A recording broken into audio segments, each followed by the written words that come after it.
हमने जो कर दिया, जो हमें करना था, आपने क्या करा? आप ये बताओ कि आपने क्या करा और आप क्यों नहीं कर पा रहे हैं? आप करिए ना। ये सिर्फ बातें, इन्होंने लाउड स्पीकर पाल रखे हैं। एक लाउड स्पीकर का नाम हाफिज सईद है, एक लाउड स्पीकर का नाम मौलाना मसूद अजहर है, ठीक है, और छोटा भोंपू है, उसका नाम है सैयद सलाउद्दीन। अब ये इनके पीछे लगे रहते हैं कि तुम ये बोलो। अभी DGISPR का बयान आया है 2 घंटे में कि हम ये कर देंगे, हम वो कर देंगे, पानी रोका। इनसे देयर इज नो पॉइंट ना। जो कौम जश्न मना सकती है मार खाने के बाद, आप उससे क्या लॉजिक की उम्मीद रख रहे हैं, ये बताइए। देखिए साहब, सेल इसलिए लग रही है, सेल का सिर्फ एक और एक कारण है कि भारत को कंटेन करना है। पाकिस्तान को ऐसा लगता है कि जब भारत के साथ लड़ाई होगी तो चीन आएगा बीच में, पाकिस्तान को बचाएगा। चाइना क्यों आएगा बीच में? चाइना क्या 71 में आया बीच में, या चाइना 99 कारगिल में आया बीच में, या अभी ऑपरेशन सिंदूर में आया? चाइना चाहता है कि पाकिस्तान और भारत की लड़ाई हो। चाइना चाहता है कि भारत उधर बिजी हो जाए, भारत का इकोनॉमिक डाउनफॉल हो, भारत कमजोर हो जाए। This is what China wants. अब पाकिस्तान उसका एक नालायक पार्टनर है। चाइना के वांट से सिर्फ नहीं होता ना कि चाइना वांट्स, तो चाइना उसको बोलता रहता है कि आप पहलगाम करो, आप ये करो, वो करो, भारत रिएक्ट करेगा। भारत ने बहुत, बिल्कुल जिसको कहते हैं खूबसूरती से उनको हैमर करा। 3-4 दिन के अंदर पूरा मामला रफा दफा करा और भारत ने थैंक यू बोल के भारत आगे निकल गया। अब पाकिस्तान को जो डैमेज हुआ है वो पाकिस्तान संभालेगा। अच्छा, इससे क्या हुआ कि पाकिस्तान की इनसिक्योरिटी बढ़ी कि भारत तो कभी भी हमें मार सकता है, हमारे पास ऐसा एयर डिफेंस सिस्टम है ही नहीं जो भारत की एक भी मिसाइल रोक ले। अब हम क्या करें? 82% इन्वेंट्री आपने बताया चाइना की है। अब वापस चलो चाइना, फिर चाइना। एक साइकिल में पाकिस्तान फंस गया है। और सिर्फ ये दोनों मेरे सीनियर्स हैं सर जो हैं आपके साथ स्टेज पे, वो आपको एक बात बताएंगे। When you buy a weapon, ये इंटीग्रेटेड होता है पूरा। आप आइसोलेशन में वेपन नहीं खरीदते। ये कोई राइफल नहीं है जिसको आप खरीद रहे हैं। This is not a rifle. आप जब भी कोई बड़ा सिस्टम खरीदते हैं उसका इंटीग्रेशन होता है। तो अब पाकिस्तान के लिए बहुत मुश्किल है इन सब चीजों से अलग होना। अब ये फॉर लाइफ ये डिपेंडेंट हो गया चाइनीज वेपन प्लेटफॉर्म्स में। 82% दिनेश कम नहीं होता है। और हमारे लिए जो Su-57 उसके बारे में आप क्या सोच रहे हैं? क्योंकि हमारे देश में भी 2 तरह के थॉट्स चल रहे थे। एक तो ये कि हमको अमेरिका की तरफ देखना चाहिए, दूसरा तरफ ये कि यूरोपियन दूसरे जो हमारे पास ऑप्शन है उसकी तरफ देखना चाहिए, और तीसरा ये कि हम रशियन को लेकर शुरू से जो साथ में चले हैं, हमारे लिए वो ट्रस्टेड अलाई है, उसी को लेकर साथ में चलना चाहिए। देखिए दिनेश, इसमें सिंपल सी ये बात है कि आपका जो एमका का प्रोजेक्ट है उसको लगेंगे 15-20 साल, ठीक है। 4-5 साल तो कह रहा है प्रोटोटाइप, 4-5 साल तो कह रहा है प्रोटोटाइप। फिर प्रोटोटाइप के बाद आप दिखाएंगे, फिर इंडियन एयरफोर्स उसको टेस्ट करेगा, एयरफोर्स अपनी 4 बातें बताएगा उस पर। जब तक फ्लीट पूरी पहली स्क्वाड्रन तैयार होगी, अभी उसका इंजन का नहीं पता कौन सा लगाएंगे। बातचीत चल रही है, इसका होगा, उसका होगा, साफरान का होगा, F404 होगा, F414 होगा, XYZ जो भी। एक तो ये चीज है। F-35 तो एक गाजर है जो आपके सामने लटकाया है अमेरिका ने। अगर आपको ये गलतफहमी है, आपसे मेरी मुराद किसी को भी ये गलतफहमी है कि आपको हाथ में पकड़ा देगा, ट्रांसफर ऑफ टेक्नोलॉजी कर देगा, तो ये मुझे नामुमकिन सी स्टोरी लग रही है। F-22 का प्रोडक्शन बंद हो गया है। अब हम आते हैं F-57E के बारे में जो आप बात कर रहे हैं। Russia has offered complete transfer of technology. अब सोर्स कोड उसमें है कि नहीं है मुझे नहीं पता, लेकिन जहां तक मैंने पता लगाया है, मेरे जो भी थोड़े बहुत सूत्र हैं, रशिया कहता है को प्रोडक्शन करेंगे, 100% ट्रांसफर ऑफ टेक्नोलॉजी करेंगे। तो मुझे ऐसा लगता है क्योंकि ये खतरा मंडरा रहा है हमारे ऊपर, चाहे वहां पे पाकिस्तान हो जिसको बात कर रहा है कि साहब हम उसको 40 जेट दे देंगे 5th जनरेशन J-35 की सूरत में, चाहे चाइना का J-20 है, J-35 है, तिब्बत में उसने डिप्लॉय कर दिया। मुझे ऐसा लगता है कि आत्मनिर्भर भारत को चलते रहना चाहिए, लेकिन इसके अलावा बहुत जल्दी हमें 5th जनरेशन के ऊपर कुछ ना कुछ फैसला करना पड़ेगा।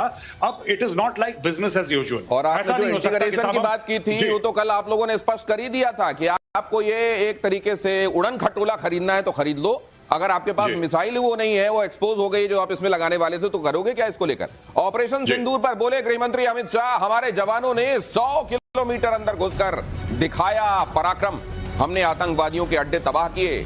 अमित शाह ने कहा पाकिस्तान आतंकवाद का प्रायोजक है। इस बात को देश के गृहमंत्री ने एक बार फिर से दोहराया।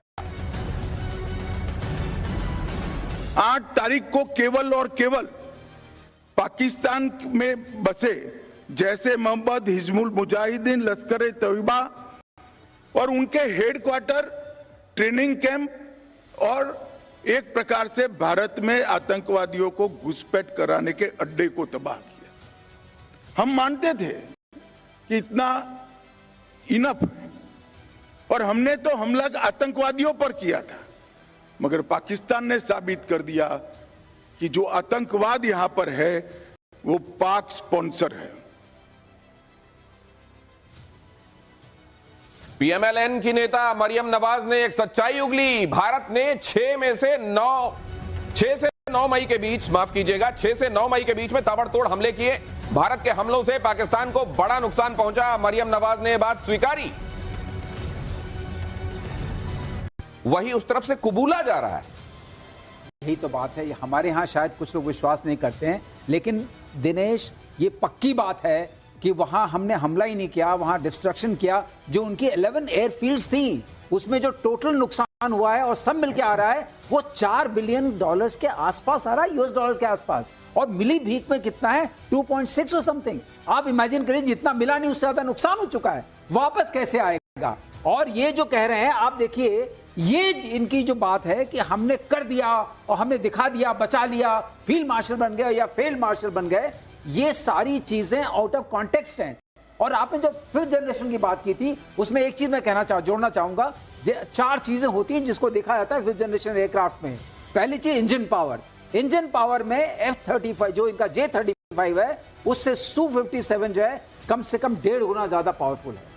दूसरी बात देखी जाती है स्टेल्थ फीचर्स, चाहे आयर सिग्नेचर हो और चाहे रेडार सिग्नेचर हो, कि कितना छिप के वार कर सकता है, वार कर सकता है। और तीसरी चीज देखी जाती है एवियोनिक्स जो उसके अंदर लगी हुई है, वो कैसी है? वो एवियोनिक्स ऐसी होनी चाहिए जो EM प्रूफ हो, क्योंकि आपका जो नेक्स्ट जनरेशन की जो लड़ाई होगी उसमें इलेक्ट्रोमैग्नेटिक वेव्स का बहुत वो होगा, EM पल्सेस आएंगे, वो प्रूफ होना चाहिए।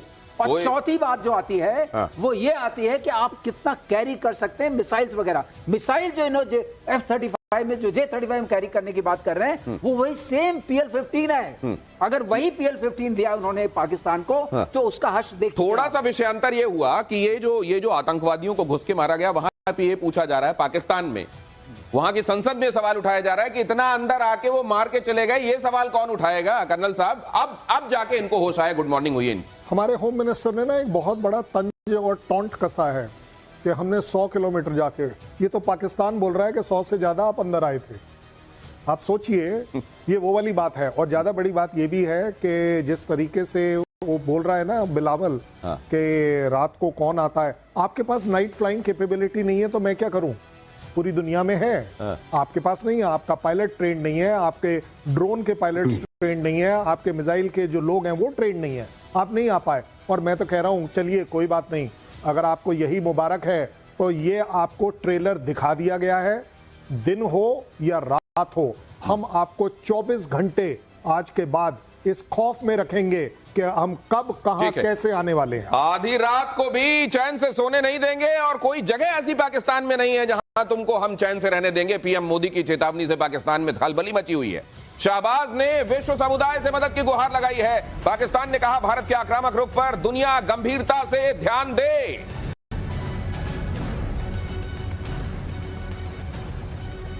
दुनिया को गंभीर होना चाहिए।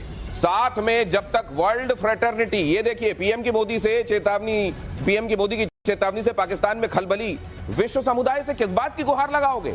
ये कि हम आतंकियों को पनपाते हैं, हम आतंकियों को रखते हैं और हमको आतंकियों को पनपाने दिया जाए। गौरव आर्य, तो ये क्या लग रहा है आपको? स्टेटमेंट लग रहा है, जोक लग रहा है? नहीं साहब, ये इनको बड़ी गलतफहमियां हैं। अभी फिर DG-ISPR दहाड़ रहे हैं। अभी DG-ISPR वही बात कह रहे हैं जो हाफिज सईद ने कही है कि अगर तुमने पानी रोका तो फिर ये हो जाएगा। मैं एक बात कहना चाहता हूं दिनेश, सिंपल सी बात है, हमने रोक दिया पानी। अब तुम हमें सुनाते क्या हो? ये इको चेंबर क्या है तुम्हारा कि बार बार रोज वही डायलॉग रिपीट करते हो कि अगर पानी रोक दिया, अगर पानी रोक दिया। अब बोल तो दिया, रोक दिया। जब मन चाहे रोक देंगे, जब मन चाहे बाढ़ आ जाएगी, जब मन चाहे सूखा आ जाएगा। हमने जो कर दिया, जो हमें करना था, आपने क्या करा? आप ये बताओ कि आपने क्या करा और आप क्यों नहीं कर पा रहे हैं? आप करिए ना। ये सिर्फ बातें, इन्होंने लाउड स्पीकर पाल रखे हैं। एक लाउड स्पीकर का नाम हाफिज सईद है, एक लाउड स्पीकर का नाम मौलाना मसूद अजहर है, ठीक है। और छोटा भोंपू है, उसका नाम है सैयद सलाउद्दीन। अब ये इनके पीछे लगे रहते हैं कि तुम ये बोलो।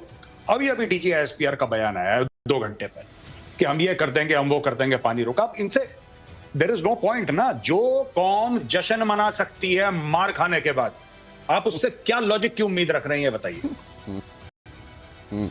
और अब तो ये भी कह रहे हैं कि बलूचिस्तान में जो चल रहा है उसमें भारत का हाथ है और हम दुनिया को इसके सबूत देंगे। इस पर भी मैं आपकी टिप्पणी लूंगा, लेकिन पाकिस्तान ऑक्युपाइड कश्मीर पर भारत के अल्टीमेटम से घबराया पाकिस्तान, ये खबर